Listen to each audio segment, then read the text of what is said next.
Oh my gosh. Hi, everybody. Hope you're all doing well. This is so fun. We love doing these live episodes. And make sure you check out the chat room and give us all of your questions, what we're talking about today, and any other questions that you might have. We'd love to hear it. And this is always a lot of fun. And I am film critic Rachel Wagner. Ryan is here. Hey, Rachel, it's great to be back with you and to be back with everyone live. It's fun to do a live episode. Before we get started, just a bit of a personal aside. I just like to thank everyone because as of this, I guess, live broadcast, I've officially completed the AFI project.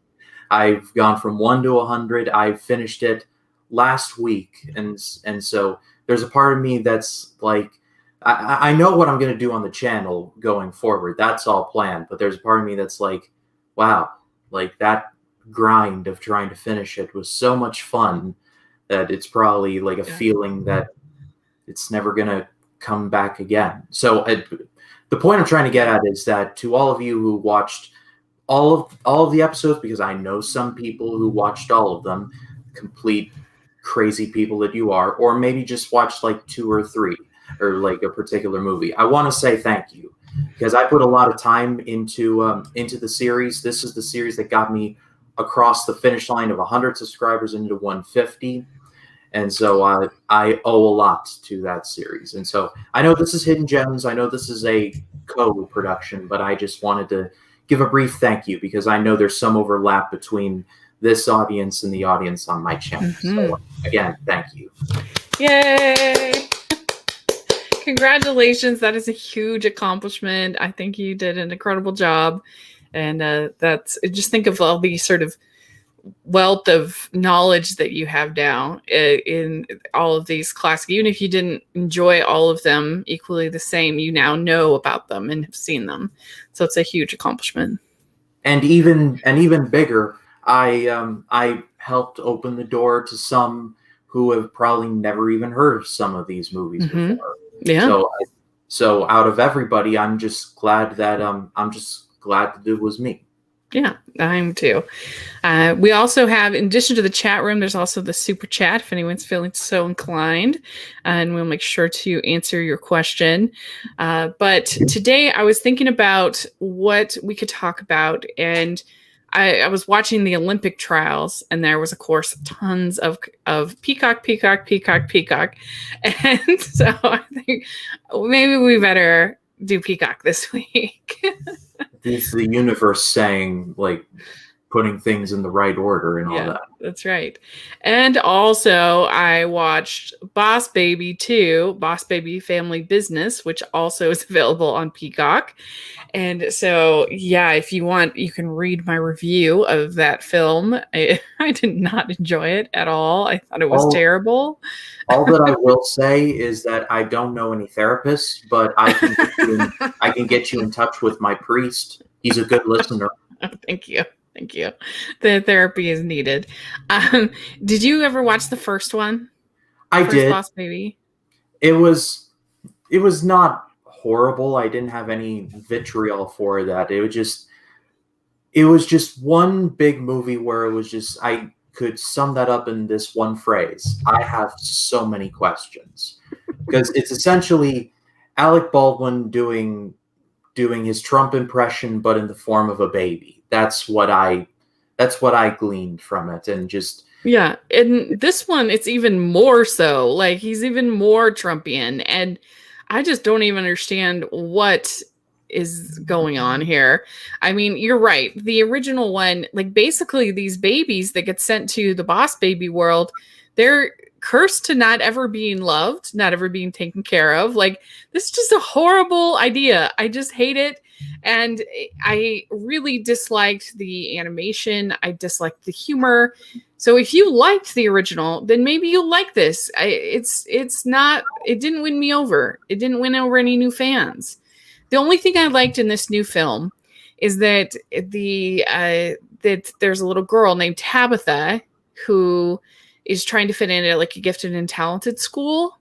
And there's a whole sequence where she's learning to play the guitar, and they have this dream sequence where they dance along to Cat Stevens, and that was very good. And I honestly, I could have just done away with all of the Boss Baby stuff and have it just be about Tabitha learning to play the guitar, and that would have been a million times better. But this was just not for me. I said in the I said in my review, I said, most of all, I hate the humor. It's for the most part crass, unappealing, and lazy. For example, there's a scene in this movie that has two adult babies fighting and pulling each other's nipples while Time Warp from Rocky Horror Picture Show accompanies them. You know, for kids. I'm sorry. I'm sorry. What? Yeah. What was that? That's a real thing. And so there's so many jokes only adults will understand, like references to Shawshank Redemption and other R-rated films in the script. I can laugh at pure light humor when done well, but this was so bland and didn't get a chuckle out of me. If you like the first one, maybe you'll enjoy this more than I did. I really can't say, but it's at best a lukewarm versions of old jokes. So that's why I give it a 3 out of 10. That sounds generous. It's just for Tabitha. 3 for Tabitha. I guess my hang up with these movies is that The Boss Baby, the first one, got a nomination for Best Animated Feature. Yeah. And I have a very complicated relationship with the Oscars. I don't like them some years, and some years I'm like, okay, they did get some stuff right. But there, it's like, think of all of the brilliant animated movies that just never Your got Name. a single... Yeah, Your Name, Iron Giant, a bunch of Ghibli ones, and then Boss Baby was the one that got a nomination. Like, even in DreamWorks, like DreamWorks had several movies that could have been probably lost, but still nominated for Best Animated Feature. And even yet, it was Boss Baby that ended up getting the nomination. And it didn't win, thank God, but still, it was... beg your pardon. It's just a weird flex. Yeah, and I said at the beginning of the review, I said, believe it or not, there was a time when DreamWorks Animation was a prestige studio making gorgeous masterpieces like The Prince of Egypt and How to Train Your Dragon. And, this year they have the Spirit movie, which I gave a very mild recommendation to. And then now this. I mean, it's just, it's not great. It's bad. They're in a bad space. And even excuse me again, even lesser movies like Abominable are still pretty good. Agreed. Yeah, it's sad. It makes me sad, but anyway, but it's on Peacock, so now if you've seen it, what do you think? And like I said, you can put your questions and other things on the chat room. So, all right, well, why don't we talk about better things? Network 98 says DreamWorks needs to shut down. There's so much talent there. I wouldn't go quite that far. No studio has ever bat 1,000. Like, even studios I genuinely like have made genuine, like, terrible movies. So let's not get that twisted. But DreamWorks has been like high highs and then low lows and then like subterranean lows. They just, and I enjoyed the Croods movie. It's been a long time though since they've made one that I like really loved, and I want to love. I want to get super excited about their films. So I think they just they're trying to chase Illumination. It's not going to work. You got to do your own thing. And so that's what I think. But honestly, the Sing 2 trailer looked better than Boss Baby 2. And no question. That's a sentence that I didn't think I'd be saying this year, but here we are. Yeah, that's right. All right. Well, he says, number 90 says, I'd say the best DreamWorks movie is How to Train Your Dragon 2. That's certainly a good one. The whole Dragon series, I think, is very strong. I enjoyed all 3. I enjoyed all 3 Kung Fu Panda movies, and I really like Megamind. I think that one's underrated. I really like Rise of the Guardians. And I love Prince of Egypt is my all-time favorite. Yeah. Uh, I think the two centerpiece trilogies for DreamWorks are the Kung Fu Panda movies and the How to Train Your Dragon movies. I love Yeah. all three of those in the series equally and wholeheartedly for a variety of reasons. Yeah. I agree. I think that they are really strong. I mean, the Shrek ones were the most popular, but and they're fine. But I think those are my favorite as well. So, all right. Well, let's talk about our recommendations on Peacock. Well, um, first, well, first, let's dig into a little bit of Peacock itself because it's going to yeah. be a pretty bustling place, especially around the middle of the month. Yes. Very exciting. Are you a big Olympics watcher? Would you say? Um, in certain disciplines, yes. I Hmm. remember when Michael Phelps was like Oh. in his prime, like he was just like, I'll take that medal. I'll also take this medal. Is that a medal up there? I'll take that one too. Like just the Yeah. medal collector. I was like in there because actually, are you aware of the swimmer Ryan Lochte? Hmm. He was often Oh, like the I'm silver very medalist. aware. Well, he's actually from where I live in Port Orange, Florida. They've lived at the YMCA that's 5 minutes away from my house. They've named a piece of road after him. It's called Lochte Way. Oh, neat. So he's Yeah. kind of, despite everything that happened with the whole Brazil thing, Yeah, that was a mess. he's still kind of a local legend around here. So and Hmm. he like and he makes appearances still, to the best of my knowledge. He's like, and so especially back then, like in '08 and 12, like it was like Port Orange, my man, like he's there on the world stage and all that. But yeah, certain disciplines I'm more than in tune. I Hmm. think swimming, gymnastics, more of like basketball, more of like the sports oriented stuff, sometimes running. I must say it is very fun watching Usain Bolt just go like Oh pew, my and gosh, the yeah. rest of the runners going like, let's just go for second. Yeah. Because I swear it, Usain Bolt one day is going to turn to the Flash because it's going to be like starting pistol is going to go off, and then he's going to be at the finish line like, I'll take my medal, please. Yeah, that's true. He was incredible to watch. The only problem that I have with the Olympics is that I don't want anybody else to win but the United States. So I'm just like, oh no. I'm not very good that way. I'm just like, I just love the events that we're good at. And when we're not good at it, I'm like frustrated. I'm like, we should be good at it. But I love the Olympics, and the Olympics were here in 2002 here in Utah, and it was incredible. It was so fun. I got to go to as many events as I possibly could, and I was at they had big monitors you could all watch outside together downtown, which was so fun. I just got as involved as I possibly could. And the tracks was free. The transit was free the whole time. And we got a whole week off of school. This is when I was going to college. And this was my senior year of college. And I just thought it was an absolute blast. I loved it. And I hope that they do them here again in Utah, because I would love that as well. I have a lot of favorite events. Of course, the skating in the winter is a lot of fun. I really also enjoy the snowboarding. That's good, Mm. especially the pipe. That's a lot of fun. Seeing Sean Johnson, he's incredible. Yeah, Uh, I grew up watching the X Games, both the summer and the winter. yeah. So when the snowboard stuff was heavily like integrated into the main Olympics, and Shaun White was killing it with the red hair and the Mhm. flying tomato, is like Yes. that's my dude right there. Like he won all the medals, and like Yeah. I think it was Sochi or Aspen, but anyway, it was one of those. Yeah, he's But won like 3 in a row, I think. yeah, Yeah, like he's if there incredible. was like a king of snowboarding, he would be that. Mhm, mhm. And he just won the last one. That was incredible.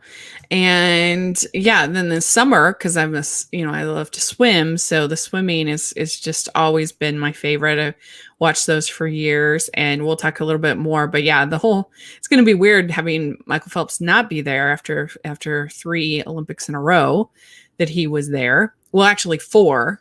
but 3 medaling that he was there.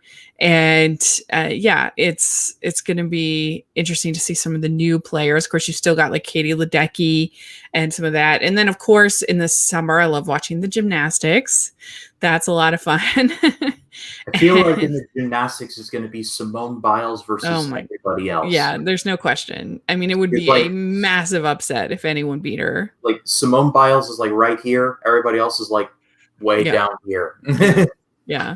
Like even just her, like she has to make so many mistakes because her routines, just starting values are so much higher than anybody else that you might think, oh, she made some mistakes, but she'd have to get so much wrong in order for it to even be at the, like her starting value is so much higher than anybody else. Like hers is like 16 and the rest of them are like 14 something. Like it's crazy. She's amazing. And yeah, I'm so excited about that. It's going to be awesome. Yeah. I'm not a tremendous like sports person, but whenever the Olympics are around the corner, I always like poke my head in for it, even like if it's like a little or a lot.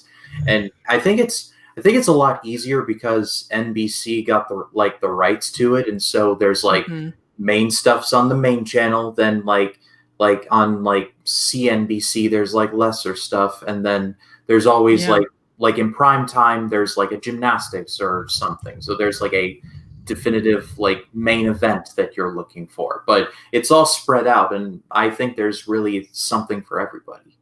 Yeah, and I think that they are going to have tons of live coverage on Peacock of a whole bunch of different events that you can watch.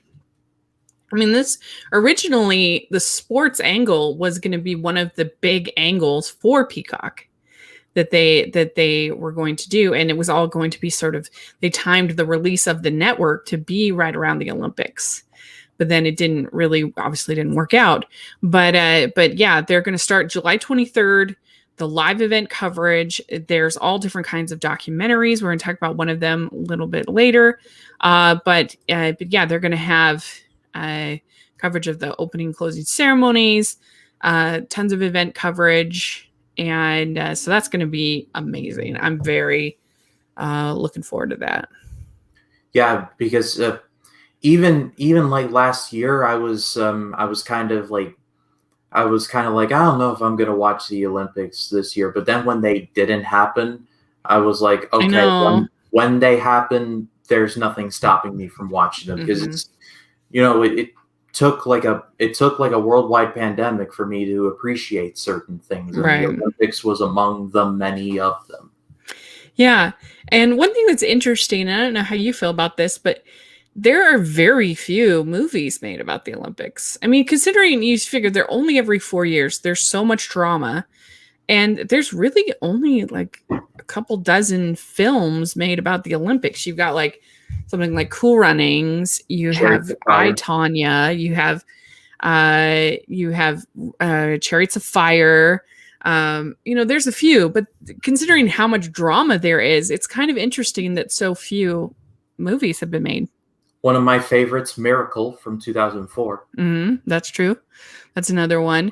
I wonder if it's partly because it's hard to make like a narrative about it because the buildup is so long and so sort of boring. Like, you know what I mean? Like all the buildup to that one thing, and like unless it's something like I, Tonya, where there's something really weird that happens, is kind of dull, and they do the same thing every single day for years, and then all of a sudden the big moment of competition, and it's like you almost need more than that to make like a narrative than just like one big competition. But it's just interesting because you would think that it would be very cinematic, but it doesn't seem like it is.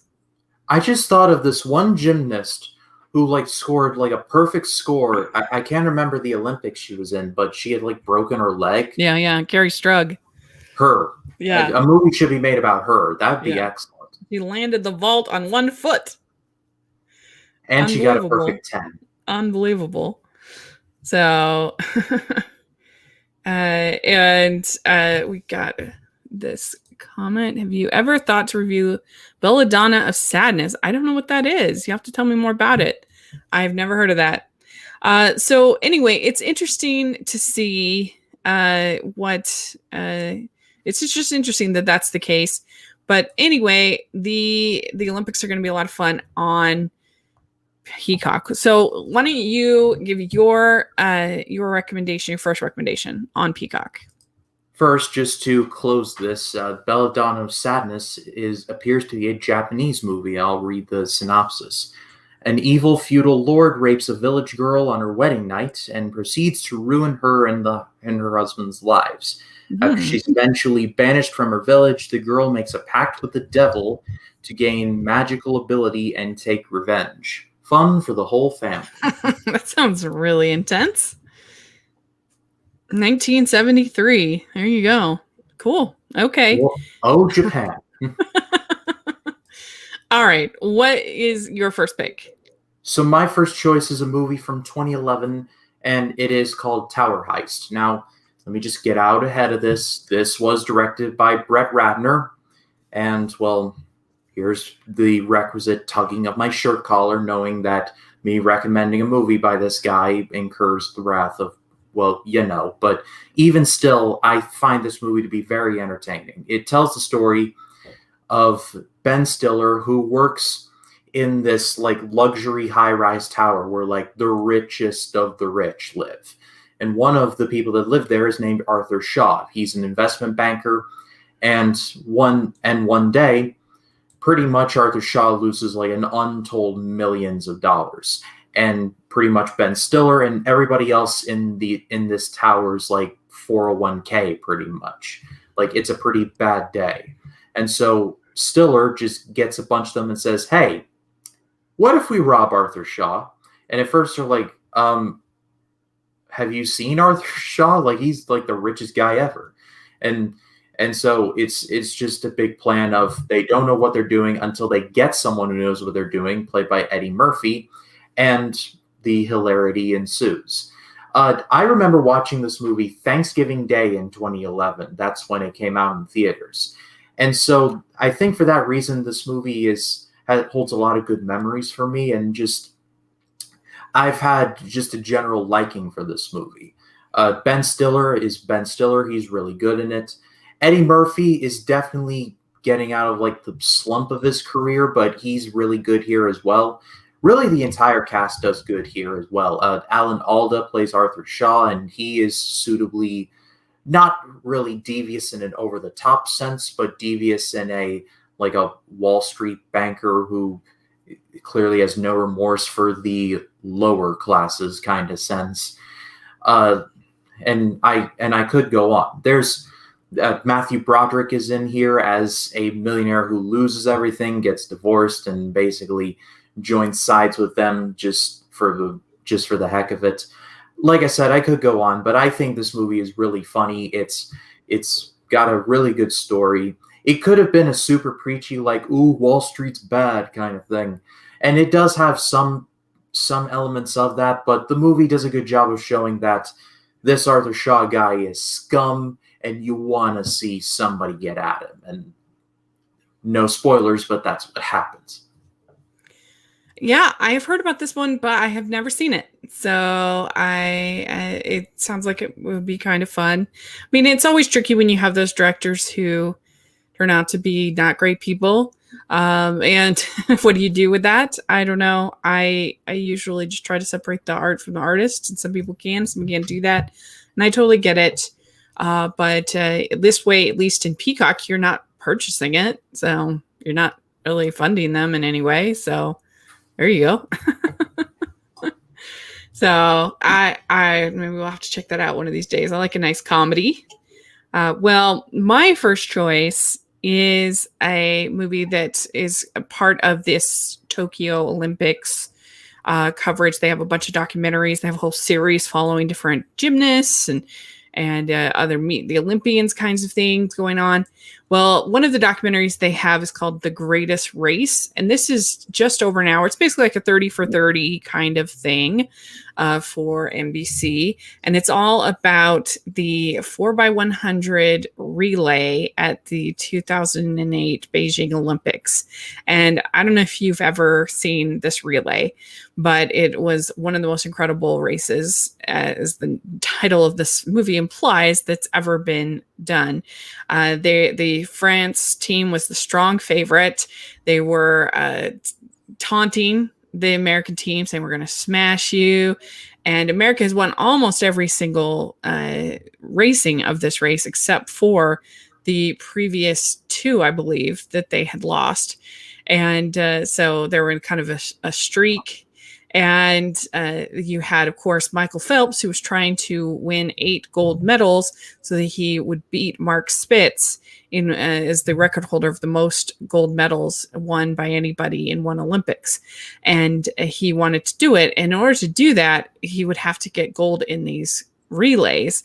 And it was an incredible thing that he did, because not only, if you think about it, that not only does he have to swim all of those races, but he also has to do all the preliminaries and all the qualifyings for every single race, except for the relays, which he wouldn't do the prelims for. But still, I mean, that's so many races in a short period of time. And to get gold in all of them is just unbelievable.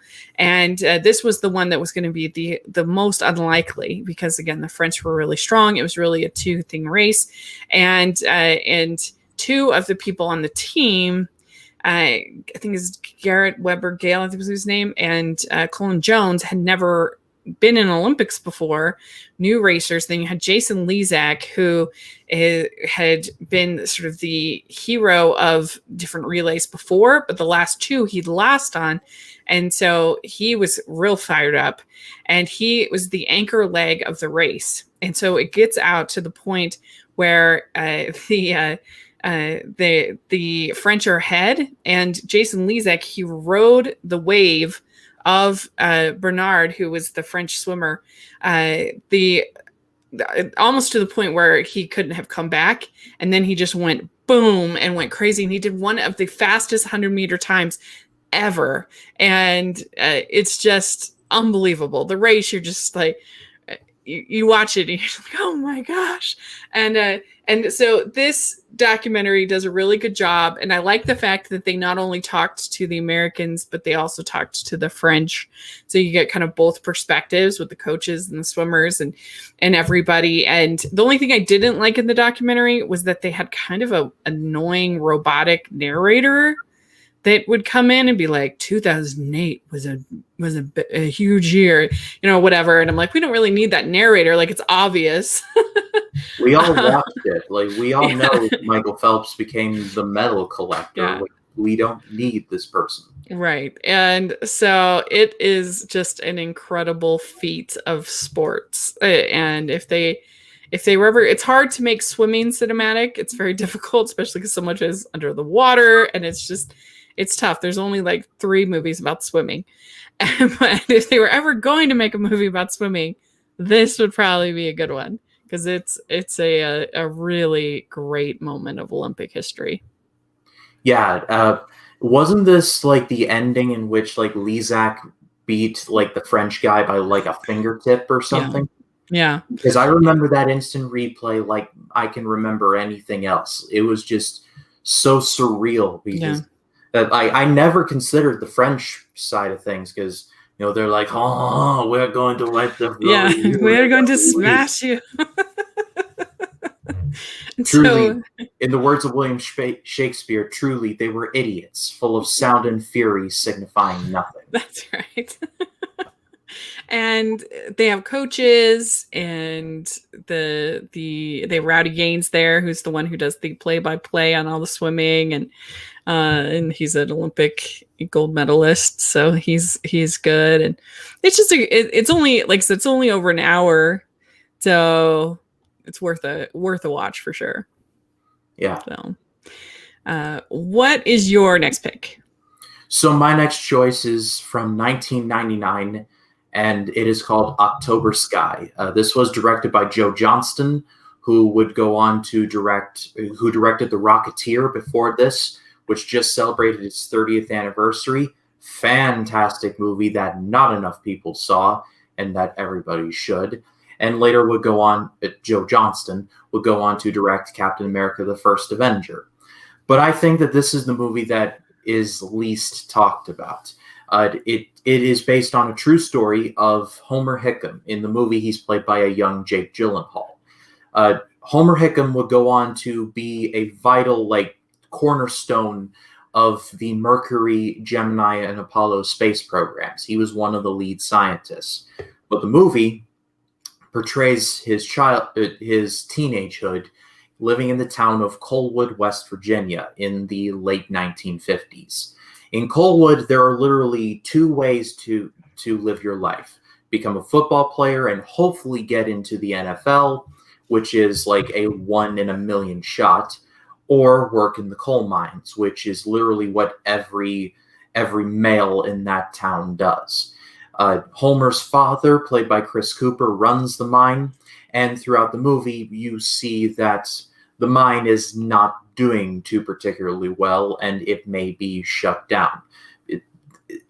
Should I spoil it because it's based on a true story? Yeah, I think it's fine. I mean, this movie is so good. I love this movie, and Chris Cooper is so good as his dad. Like he's Chris Cooper's just excellent in general. Yeah. If you need a crotchety old dude, you call Chris Cooper for anything. Like Born Identity, The Muppets, like this movie, like he's excellent. And surprisingly, the arc between Homer and Chris and his dad is one of like the best father-son dynamics in a movie ever, because Homer is so fixated on building rockets and his father's just like, stop it with all the rocket nonsense and just all of that. Yeah. Not out of like a place of hatred, but just I guess he's just got Stockholm syndrome. His father is really jealous, and he's also, I think he justifies that he's protecting his son, but he's just a bitter, angry man.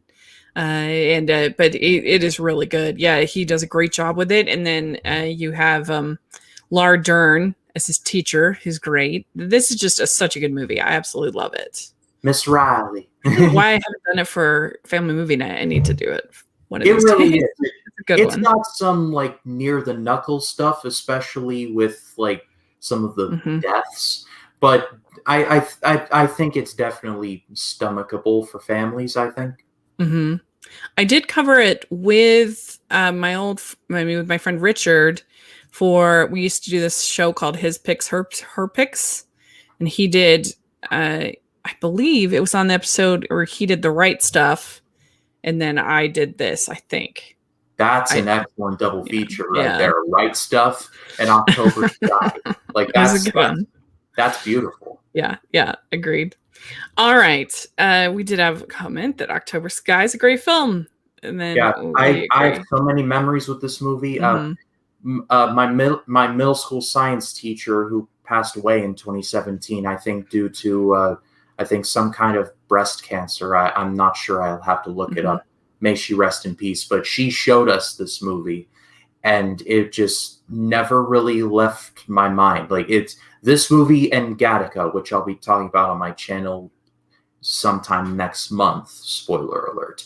But I remember this movie just being so good and so overlooked. It's like Joe Johnston is like one of those directors that everybody loves his stuff, but like almost nobody talks about him. Like I think I need to make like a list one day of like great directors from like the 90s, 2000s, and 2010s that make consistently great stuff, but just are consistently like under the radar, because I think I can make at least a top 10 list. Yeah. Agreed. All right. Well, my next pick is from a most celebrated director. It's Robert Zemeckis. He hasn't made a good movie in quite a while, but this is Death Becomes Her from 1992. And this stars Meryl Streep and Goldie Hawn. And they play these two women who take this a magic potion that there's supposed to be this fountain of eternal youth, and it makes them, they can live forever, but they're just sort of they're kind of like eternal corpses. You can like shoot them in their stomachs, and then they come back to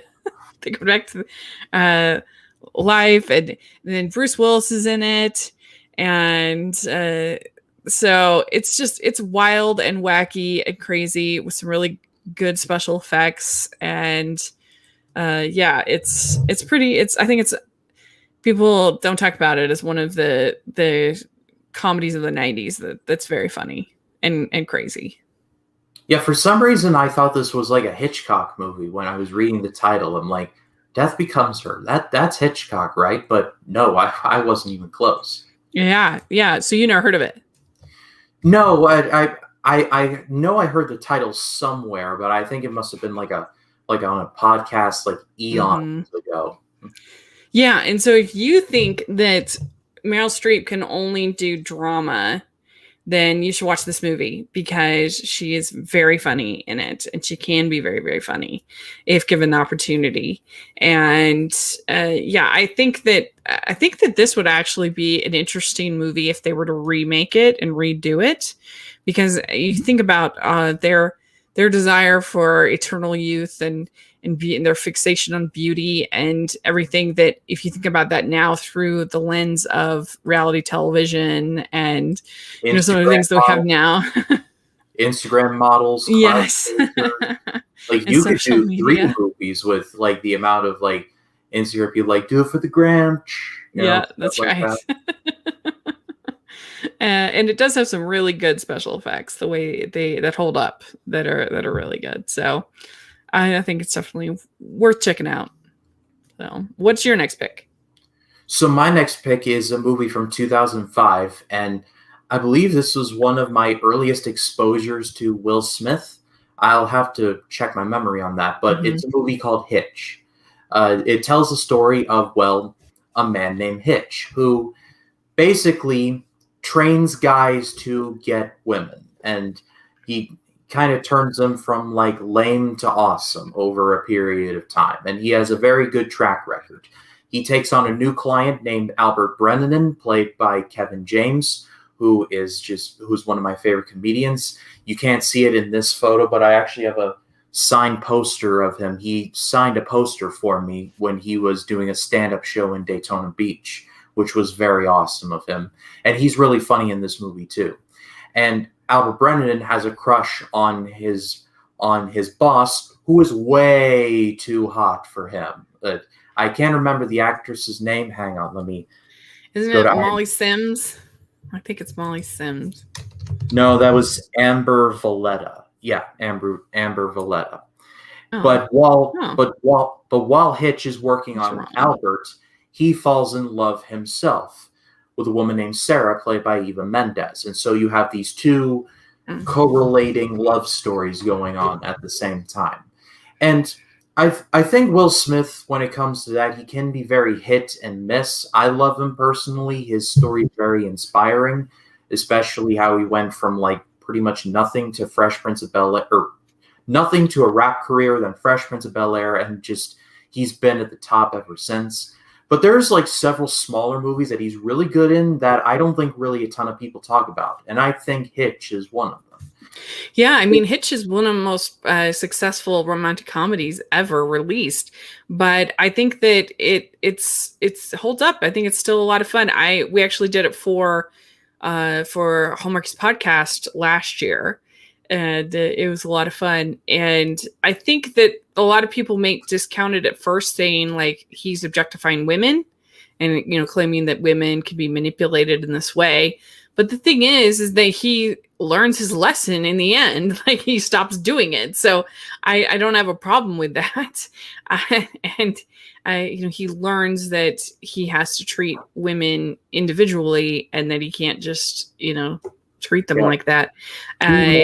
He more than gets his comeuppance on one occasion. Like he goes to this party and he eats like this weird food, and he gets like this food allergy, and his face gets to like his one eye closes, and he's like, ah! It was my first exposure to like food allergies because I had no concept of what a food allergy was, and just to see half of Will Smith's face just like turn into like the Elephant Man, it's just funny. Yeah, it's good. It's very funny, and the whole time when Kevin James is dancing, and he's like, that's a great scene. I love that. Yeah, because like, don't ever do that again. Will Smith and Kevin James, as far as like everything, could not be any more different if you try. Yeah. But they're both really good here. Yeah. So a good choice. My next choice is The Preacher's Wife, and this is a remake This is a remake of The Bishop's Wife with Cary Grant in it, and in this you have Denzel Washington playing the angel that's come down to help a preacher and his wife, played by Courtney B. Vance and Whitney Houston. And he helps them to find the joy in their relationship and the joy in Christmas. And I just really like it. I love Whitney Houston. I love Denzel Washington. They have such charisma. They have great chemistry together. And the soundtrack is one of the all-time greats for this. I mean, it is just beautiful. Whitney's singing and all of the gospel songs. And Who Can Imagine a King is first from this, or first time I heard it, at least, in this movie. And I love listening to the soundtrack at Christmas. And I just think it's a really good Christmas movie. It's Christmas in July, so perfect time to watch The Preacher's Wife. Denzel Washington plays an angel. That strangely works. Yeah. Have you ever seen this? No, but I'm a fan of all these elements, Denzel and Whitney Houston. I've actually gained a weird new appreciation for Whitney. There was a documentary released, I think, in either 2018 or 19 called Whitney. Yeah. And it was so like I don't shocking. Yeah, it was, because I had no idea. Like, all I knew about Whitney Houston was that she was in The Bodyguard with Kevin Costner, and she sang the song "I Want to Dance with Somebody Who Loves Me." That was about it.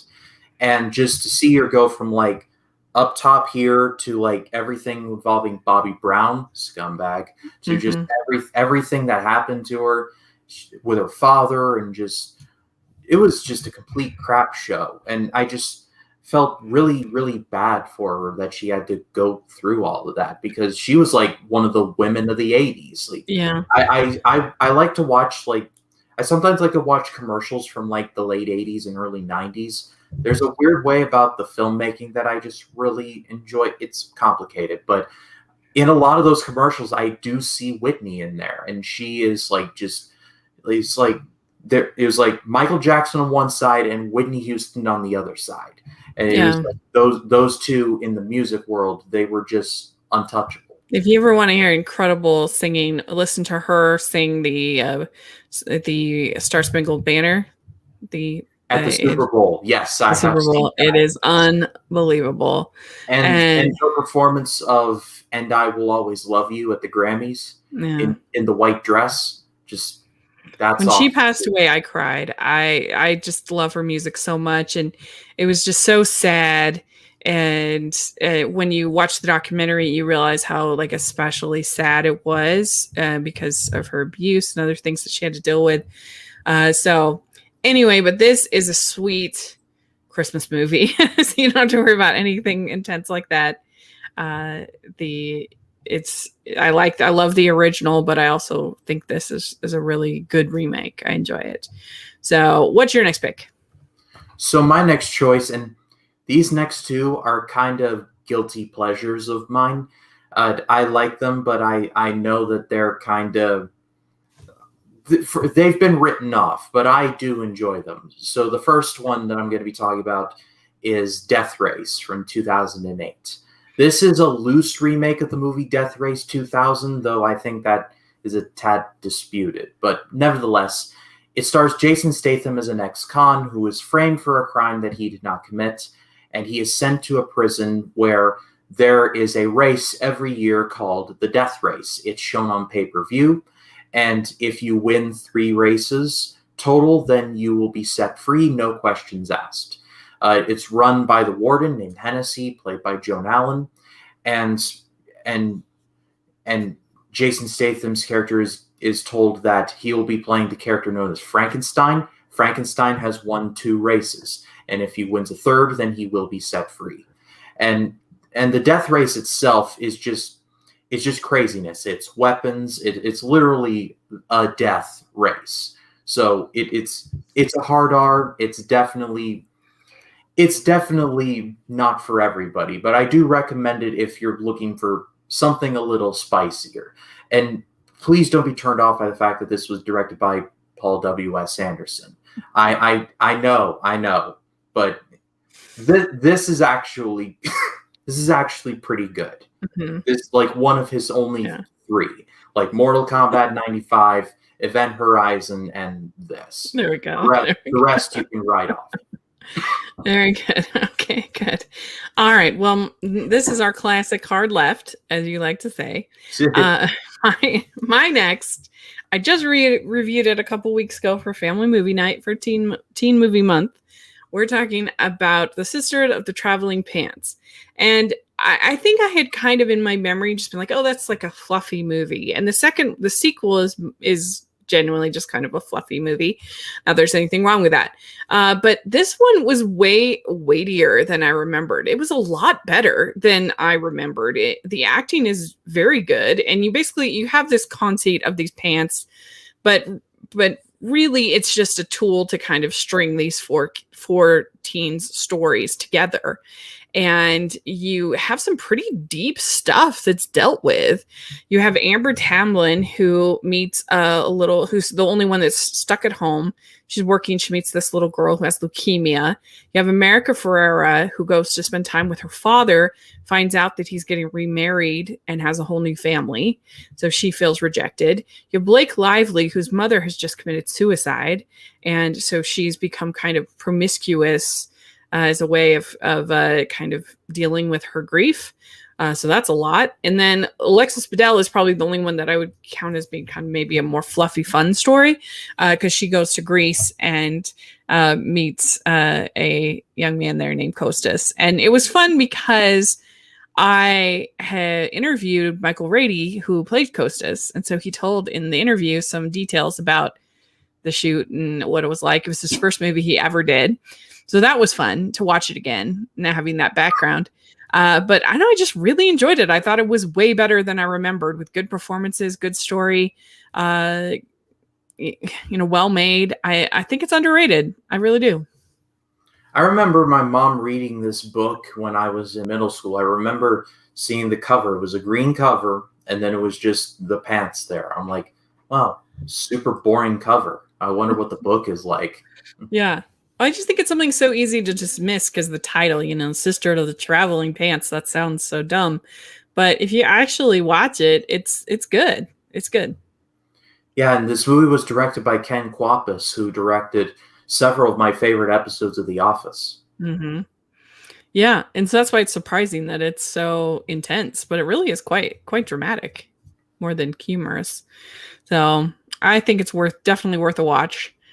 And nice to have a story about female friendship like that. So what is your last pick? So my last pick is a movie from 2000, and this is the other half of my I kind of know it's not necessarily great, but I still think it's really underrated duology. I should have streamlined that, but it's Pitch Black.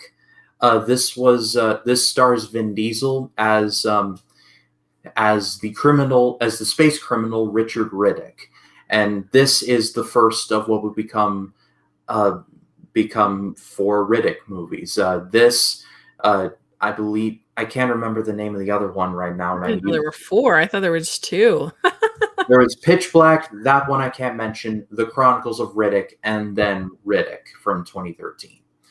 But here in this movie, Riddick is captured and he is being taken to a prison planet. Seems good, right? Well, no. The prison ship gets caught in a space storm and gets sent to a very hostile planet where In the words of Will Smith from After Earth, everything has been trained to kill humans. And Riddick is basically just says, I'm not on this planet with you, you're on this planet with me, pretty much.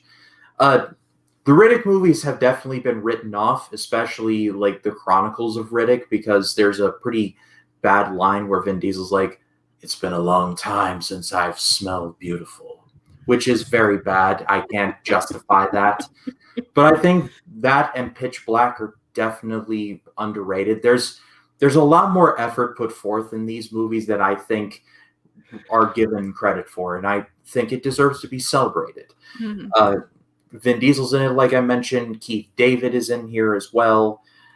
It's a pretty good cast overall, and like I said, I know it's not necessarily amazing, but I think it, like I said, it was definitely more effort than I think it really deserved. Yeah.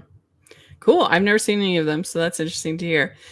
So my last recommendation is actually a television show, and this one is just for fun. It's called Making It. And it's hosted by Nick Offerman and Amy Poehler from Parks and Recreation and everything. And it's a bunch of crafters who are given various challenges, kind of like Chopped or, some of those kind of shows. But in this case, it's for crafting. And they're, of course, funny as hosts because they're funny people. And it's just fun to see what everybody comes up with the different challenges. And I love having these kind of shows on just as sort of background shows that, are kind of, or what I'm eating, or just something where I don't want to have to like think that much about a plot or whatever. Then these are like perfect kind of shows for that. And I think the third season is coming up at the end of July. So perfect time to get caught up. Yeah, and I believe this had Nick Offerman in it, right? Yeah. Amy Poehler and Nick Offerman. Wow, that's the Park and Rec duo reuniting. That's what I said. Yes. Oh.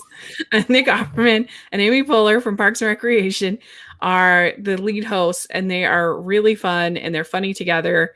And I think that you'd like it. It's a fun show. So it's kind of like Chopped for carpentry, right? Right. Yeah. For carpentry / crafts, I would say. Like crafting things. And it's amazing what people come up with. It really is. So yeah, that and Lego Masters has proven it's like the imagination is not limited to your imagination. Right.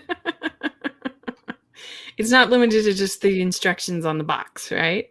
Yeah. So there we go. That is our suggestions for Peacock. So let us know what your suggestions are. We did have one really quick question that we should answer. So what is your least favorite movie? My least favorite movie is probably Superstar, starring Molly Shannon. And I really dislike that movie. I walked out of it. I didn't even finish it. I've never even heard of it. It's an SNL character that she had, and about her being a Catholic school girl who says superstar a lot. And she has a whole scene with Will Ferrell, who plays Jesus, and it was so bad. That's my least favorite movie. My least favorite would be the 2010 Last Airbender. Yeah, that one's one of them too. I'm a Shyamalan defender. If my recommendation of Unbreakable last week said anything, that I am definitely a Shyamalan defender. I cannot defend him on this. No. He either didn't know about the show or watched it and just got a warped version of it, because all of the heart and the soul was completely drained from it. The names got all wrong. The lore got butchered. Dev Patel is trying, God bless his soul, but he couldn't save this. The bending looks weird. Instead of flowing with the universe and basing it off of actual martial artists, everyone just goes, and the roster like that. Like it's really, really bad. Everything from the casting to the story to the special effects to everything. It's really bad. I agree with you. That's definitely my top 10 worst for sure. And this is coming from somebody who watched every Last Airbender episode when it premiered on Nickelodeon. Right. I am a fan, dang it. I've even read some of the expansion comics, and they're really good. So this is absolute trash. It was like that. Is like that quote from, I think, Billy Madison, where the guy is like, "What you have just said is the single stupidest thing that anyone has ever said. The audience is dumber for having listened to it. I offer you no points, and may God have mercy on your soul." There you go. It's very well said. I have to say, if I had to pick maybe a movie that because I didn't even finish Superstar. I walked out. I hated it so much. The one that I actually finished, that's probably the worst I've ever seen, is probably Norm of the North. It was really bad. So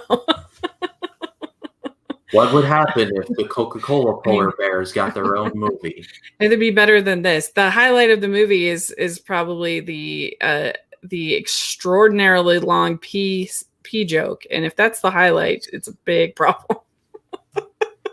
The three hamsters are just standing there, and it lasts like an uncomfortably long time. It's like they all collectively drank all the big gulps at 7-Eleven, and they're just like waiting for this precise moment. It's just like, oh God. You just feel embarrassed. It's so bad. So there we go. That is the answer to that question. So thank you so much. And let us know what you've been watching on Peacock. If you found any good stuff, we'd love to hear in the comments section or on Twitter. And Ryan, where can people find you? They can find me on Facebook, Twitter, Instagram, and Letterboxd at RyanCam20. Then there's, of course, my YouTube channel, which is just called RyanCam. Again, I'd like to thank everybody for watching the AFI project, whether you watched it all or 1 or 2 episodes. It's really appreciated. Over the past week, I've been releasing kind of list videos. I released a new release roundup for June of 2021. Today, I dropped a video which was called Modern Movies That I'd Like to See on the AFI 100 list. And I had a bit of a social component to it. A couple of my Twitter followers commented, and I included their picks in there as well. It was a lot of fun. Tomorrow, being a Saturday, I'm going to be dropping a Movie Nerds Club video for top 5 non-MCU Marvel movies, and Rachel is where... Oh, there you go. Rachel's going to as well, and as well as Larry from Chili Boy Productions. I gotta remember he changed the name. and Ren from Ren Geekness, and Alyssa from Mainly Movies, Sean from Lost in the Reel, and Zach Pope as well. So that's always a lot of fun. It's the first of the month, for Saturday of the month.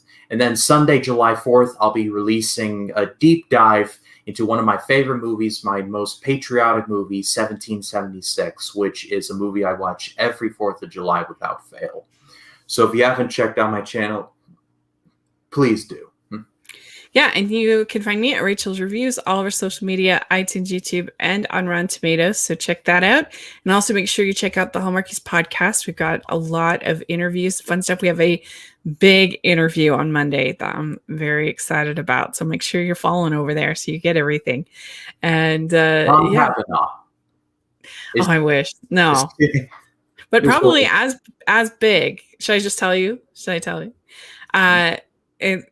We have an interview with Amy Acker, who's a pretty popular actress. She was on Angel and Alias and a bunch of, anyway. So it was a pretty big get. We were very excited about it. And Alias is actually on Amazon Prime, and I've been watching it. I'm nearly at the halfway point of the first season. Yeah, I think she's later. She's later in the show. Okay, don't spoil it for me. I'm not there yet.